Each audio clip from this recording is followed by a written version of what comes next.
Early education is the most critical factor in the beginning of a child's journey from cradle to career.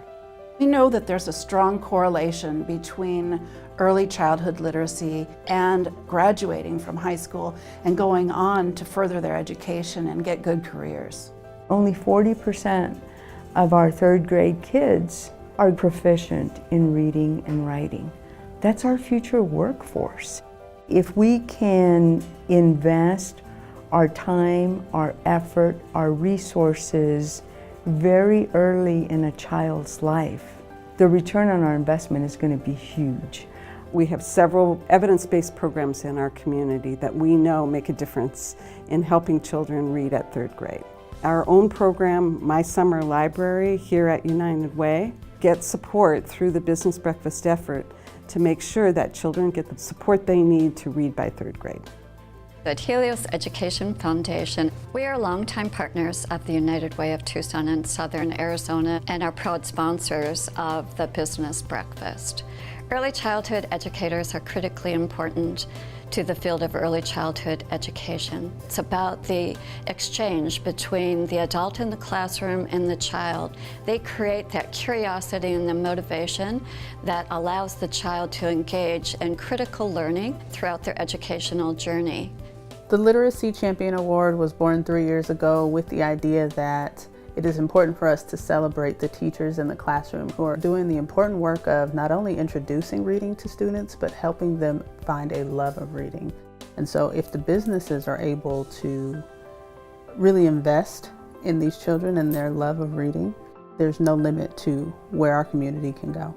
We at Helios Education Foundation would like to congratulate Ms. Jennifer Lamoria and Mr. Benjamin Collinsworth on being chosen as this year's Literacy Champions.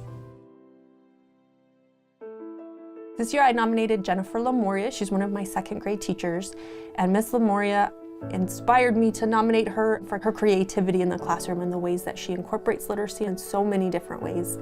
What makes Jennifer stand out is her passion for not just kids but parents. So her ability to bring in parents into the children's education is better than anybody on my campus, and we know how important it is to have parents involved in order for our kids to be successful readers.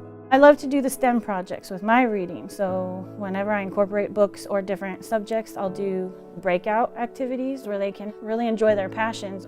I just really love to make learning fun so the kids remember stuff and they're enjoying it. The hands-on stuff, that's where they're doing the most. And when the kids are doing the most talking, they're doing the most learning. I'm more than just a teacher with my kids. I get to know them. I love being able to make a difference with other things too that might not always be school related. I get to know the families. I try to get them here for assemblies, to come in, volunteer. Parents help with the education of the students as well. So you have to be a good team in order to get the best results. Success is just not about test scores. To me, it's mostly about, are they enjoying what they're doing? Are they learning? Is there growth? It's a high poverty school, so a lot of them struggle because they don't have those social skills they need. So I really make sure that we're working together, having that communication. It means a lot to get the award. It is important to honor literacy and how important it is, especially in the early years. The kids don't always have access to books at home. Like out here it's hard, we don't have a public library close enough. So the kids can't always access the materials they need, or they're not up to the level where they need to be. So I think the organizations and programs that help to raise money and put books in the hands of kids are really beneficial in situations like these. Mr. Ben is a true champion for literacy. He has a passion for bringing literacy into a classroom in many different ways.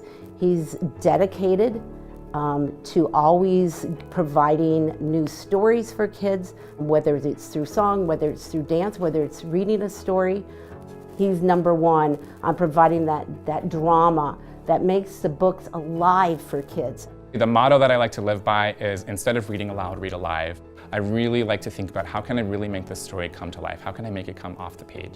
In preschool and early childhood, kids are just ready to move, and they're ready to sing, and they're ready to dance, and they're ready to show you all the different facets of their character. And so to use theatrics and to use performing arts is the thing that I'm most happy to be able to do every day.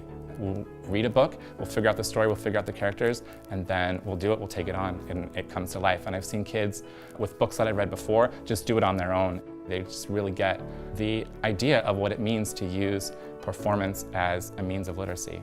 I know that I'm successful in teaching literacy when I have led a child to love reading and to love books. I have an unwritten policy in my class where if a kid ever gets to the point where he or she can read a whole book by themselves, I write an inscription on the front of the book and I send it home with them and it's theirs for life. And last year I found out that a second grade teacher in our school district, who actually used to be a student teacher of mine, had a student from my first year in preschool go into her class, and he came on the first day with the book that I gave him at the end of the preschool year. And he brought it out of his backpack and showed it to her, and he said, "This is the book that Mr. Ben gave me, and I brought it in case there's ever show and tell, because I want all my friends to know the first book that I could read." And I can't think of a better marker of success than knowing that that kid is out there loving books because of experiences that he had in my class. I'm so proud to be here and to stand up for all the early childhood teachers and kids and parents out there. The important next step of funding for early childhood comes to the other people in the community, the people with the power to provide funding. So if I could help everybody understand one thing about early childhood and early education, I would say that it's where it all begins, and we can't wait until middle school and high school to get kids ready to enter the workforce and to enter universities. It has to start now. Our fight continues, and I feel like today is a good day in the fight.